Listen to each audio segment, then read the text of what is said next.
حاضرین مجلس، بات ہماری چل رہی تھی جنگ بدر کی قیدیوں کے تعلق سے۔ ہم نے کل جائزہ لیا تھا اللہ کے رسول صلی اللہ علیہ وسلم نے جنگ بدر کے قیدیوں کے کیا سلوک کیا، کن کو آزاد کیا، کس طرح پڑھے لکھے قیدیوں سے آپ نے مدینے کے بچوں کو پڑھنے کا حکم دیا۔ جب جنگ ختم ہو جاتی ہے تو مسلمانوں کو مدینے میں ایک سٹیبل لائف مل رہی ہے، سٹیبلٹی ان کے اندر آ رہی ہے، استحکام آ رہا ہے۔ جو مکے میں صبح میں، شام میں، دن میں، رات میں ڈر کا جو ماحول تھا، خوف کا جو ماحول تھا، کب کس وقت کیا ہوگا نہیں پتا تھا نا، لیکن مدینے میں وہ کیفیت اب نہیں رہی۔ کیوں؟ جنگ بدر کے بعد مسلمان کو رعب دبدبا مکے والوں پر بھی تھا، مدینے والوں پر بھی تھا۔ مکے میں جب یہ جنگ بدر مسلمانوں نے جیتی تو یہاں پر بہت زیادہ غصہ پنپنا شروع ہوا اور انہوں نے تیاری شروع کر دی کہ اب جنگ بدر کا بدلہ لینے کے لیے ہم تیاری کر رہے ہیں۔ مدینے کے اندر بنو قینقاع یہودی قبیلہ تھا، بنو قریظہ یہودی قبیلہ تھا، بنو نذیر یہودی قبیلہ تھا، اوس اور خزرج کے جو مشرکین تھے وہ تھے۔ اب ان کے اندر حسد تیزی سے پلنا شروع ہوا، بڑی تیزی سے یہ لوگ غصے میں آنا شروع کرے اور دیکھ رہے تھے کہ بھی کچھ نہ کچھ کرنا چاہیے۔ تو ایک مرتبہ بنو قینقاع جو یہودیوں کا قبیلہ تھا، اس قبیلے کے بارے میں نے اس سے پہلے کہا تھا کہ اس قبیلے میں جو بھی تاجر حضرات تھے وہ سونا چاندی زیورات کی تجارت زیادہ ہوتی تھی، وہ لوگ اس مارکیٹ میں ان کا ڈومینیشن تھا۔ ایک مسلمان عورت بنو قینقاع کے اس زیورات کے بازار میں کچھ خریدنے چلی گئی۔ جب یہ خریدنے جا رہی ہے، خریداری کر رہی ہے، بیٹھی ہوئی ہے، تو ایک یہودی نے شرارت کے طور پر پیچھے سے ان کے کپڑے کو ایک جو ہے کھمبے سے باندھ دیا۔ شرارت کے طور پر اس خاتون کے پیچھے والے کپڑے کے حصے کو کھمبے سے باندھ دیا۔ جب یہ خاتون کام ہونے کے بعد، خریدا ہونے کے بعد جب اٹھتی ہے، جیسے اڑ جاتی ہے، اس کا کپڑا بندھا ہوا ہے کھمبے سے، تو کپڑا کھل جاتا ہے، بے ستری ہو جاتی ہے۔ جیسے اس خاتون کی بے ستری ہوئی، جسم کا حصہ جو ہے لوگوں نے دیکھا تو یہودیوں نے کھل کھلا کر مذاق اڑایا۔ جب کھل کھلا کر مذاق اڑایا تو ظاہر بات ہے عورت کو غم آیا اور وہ چیخ کر رونے لگی، چلا کر رونے لگی۔ تو وہاں پر صحابہ کرام بھی تھے۔ ایک صحابی نے دیکھا کہ یہودی نے مسلم عورت کی بے حرمتی کیا، کپڑے کو اس نے مطلب ایسی حرکت کی کہ وہ بے لباس ہو گئی، اور اتنا ہی نہیں یہ کھل کر ہنس رہے ہیں، شرارت کر رہے ہیں اور جو ہے مذاق اڑا رہے ہیں۔ اس کو رہا نہ گیا، صحابی کو رہا نہ گیا۔ صحابی نے دیکھا اس نے یہ کام کیا ہے تو فوراً آگے بڑھ کر اس کو ختم کر کے چھوڑا، اس یہودی کو قتل کر دیا۔ کیوں؟ ایک مسلمان عورت کی بے حرمت اس نے کی، اور اگریمنٹ مسلمانوں یہودیوں پہلے سے ہے کہ نہ آپ ہم کو ستائیں گے نہ ہم آپ کو ستائیں گے، نہ آپ ہم کو تکلیف دیں گے نہ ہم آپ کو تکلیف دیں گے، آپ اپنے دین پر رہیں گے ہم اپنے دین پر رہیں گے، اگر مدینے پر کوئی دوسرا حملہ کرتا ہے تو ہم دونوں مل کر ڈیفنس کریں گے۔ یہ اگریمنٹ ہو چکا ہے، اس کو میثاق مدینہ کہتے ہیں، مدینے کا اگریمنٹ ہو چکا ہے۔ اگریمنٹ ہونے کے بعد بھی جب یہ شرارت ہوئی، صحابی نے دیکھا مسلمان عورت کی توہین ہو رہی ہے، آگے بڑھ کر ختم کر دیا۔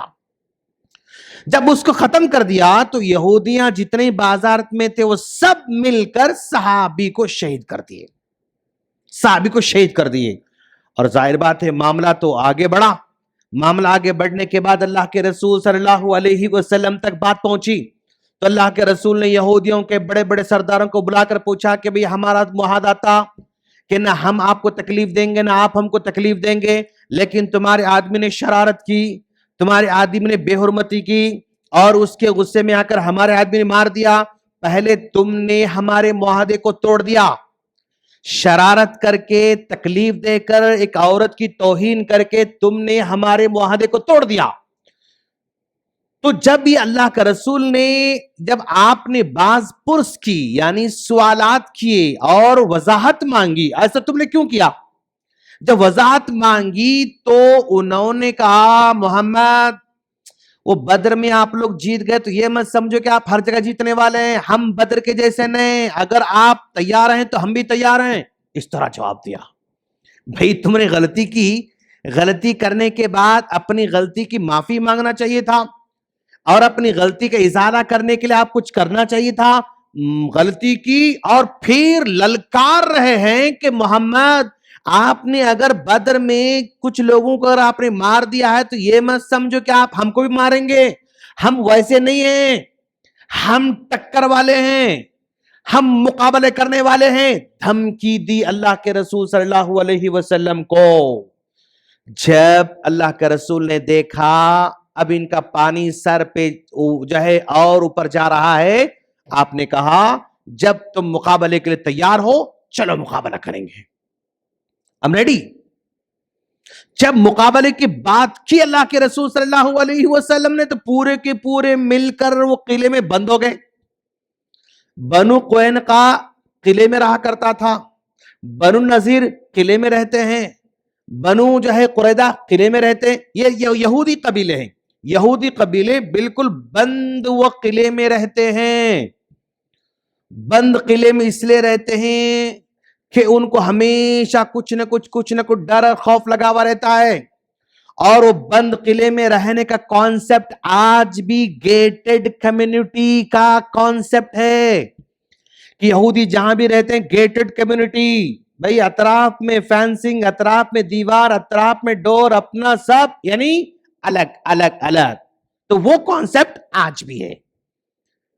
جب ان کی سائیکالوجی پر غور کیا گیا, ان کی سائیکالوجی پر اسٹڈی کیا گیا کہ بھئی ہمیشہ بند رہتے ہیں, ہمیشہ چھپ کر رہتے ہیں, ہمیشہ اپنی آئیڈینٹی کو چھپاتے رہتے ہیں. کوئی بھی یہودی برملا نہیں کہتا کہ میں یہودی ہوں, وہ چھپا کے رکھتا اپنی آئیڈینٹی, نہ کارڈ بتاتا ہے, نہ نام بتاتا ہے, نہ اپنا دین, کچھ نہیں بتاتا ہے. نہیں, وہ ہمیشہ اپنی آئیڈینٹی کو چھپا کے رکھتے ہیں. اس کی وجہ یہ تاریخ بتاتی ہے کہ ان پر صدیوں سے ظلم ہوتے ہوئے آ رہا ہے. فرعون کے زمانے میں ان پر ظلم ہوا, بخت نصر ایک بادشاہ آیا, اس نے ان پر ظلم کیا, اور پھر عیسائیوں نے ان پر ظلم کیا, ہٹلر نے ان پر ظلم کیا. تو یہ مظلومیت کی صدیوں یہ زندگی بسر کر رہا ہے نا, تو وہ آج بھی وہ ڈر اور خوف کی وجہ سے اپنے آئیڈینٹی کو وہ چھپانا چاہتے ہیں. اگرچہ کہ دنیا میں 1 کروڑ 1.5 کروڑ ہونے کے باوجود بھی ان کے پاس دنیا کا سب سے بڑا پاور ان کے پاس ہے, ٹیکنالوجی کا پاور ان کے پاس, میڈیا کا پاور ان کے پاس, فائنانس کا پاور ان کے پاس, ایجوکیشن کا پاور ان کے پاس, سیکورٹی کا پاور ان کے پاس, سائبر سیکورٹی ان کے پاس, سب کچھ ان کے پاس ہے. لیکن پھر بھی یہ اپنے آئیڈینٹی کو چھپانا چاہتے ہیں.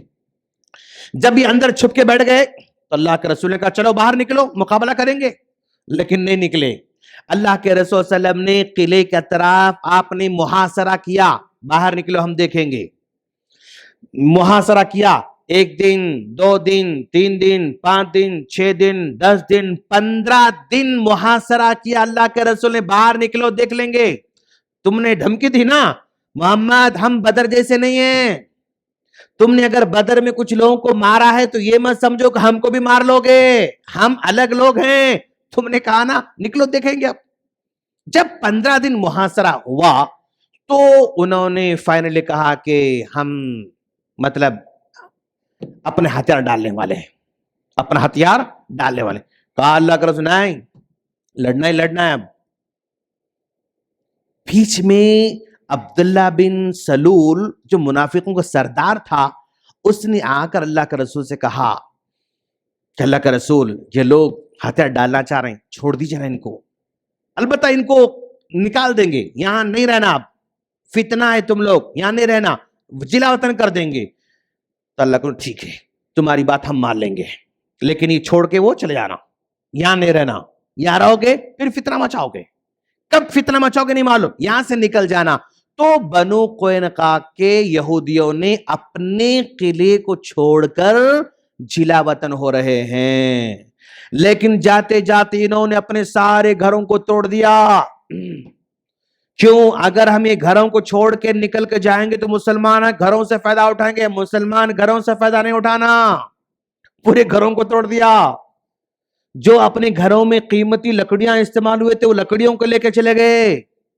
اپنی بازار میں جتنی مہنگی مہنگی چیزیں جو ہے یوز وہ سب لے کر چلے گئے. اپنی کھڑکیاں لے کر چلے گئے. جو ان کے پاس کنویں تھے, باوڑی تھی, اس میں مٹی ڈال کے وہ پورا بھر دیے. اپنے کھیتوں میں جو فصل تھی وہ فصل کو پورا کٹ کے ختم کر دیے. مطلب قلعے کو ایسا بنا دیے کہ اس کو دوبارہ ریوز نہیں کر سکنا. 3 دن کا اللہ کو ٹائم دیا تھا, اس 3 دن کے اندر مکمل قلعے کو تباہ کر کے یہاں سے نکل کر باہر جاتے ہیں. تو اللہ کے رسول صلی اللہ علیہ وسلم کی دوسری فتح تھی. پہلے جنگ بدر میں مسلمانوں کا سٹیٹس سٹرونگ ہو رہا ہے, پھر یہ بنو قینقاع بہت ہی سٹرونگ, پیسوں میں, مال میں, طاقت میں, ایجوکیشن میں سٹرونگ تھے. اب یہ بھی پسپاؤ کے باہر جا رہے ہیں, تو مسلمانوں کا سٹیٹس دھیرے دھیرے سٹرونگ ہوتے جا رہا ہے. تو یہاں پر نبی نے آگے بڑھ کر کچھ نہیں کیا تھا, انہوں نے چھیڑا تھا, انہوں نے جو ہے شرارت کی تھی. شرارت کے بدلے میں ان کو اس پنشمنٹ کا سامنا کرنا پڑا. آگے کیا ہوا پھر باقی انشاءاللہ اللہ سے دعا ہے اللہ ہم تمام کو پیارے نبی کی شریعت کو سمجھنے کی توفیق فرمائے, سیرت کو سمجھنے والا بنائے. آمین. السلام علیکم ورحمۃ اللہ وبرکاتہ.